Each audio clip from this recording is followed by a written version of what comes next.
Meaning of iana. Iana. Iana. Iana. Iana.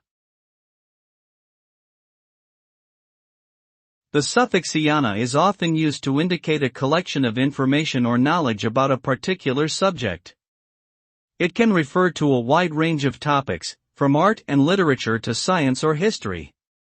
This suffix is derived from the Latin word ius, meaning knowledge or scholarship.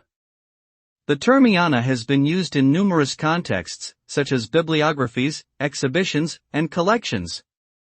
Examples include Shakespeareana, Americana, and Victoriana. Through using iana, it highlights the depth and breadth of knowledge on a particular topic and emphasizes the importance of preserving and sharing this knowledge for future generations.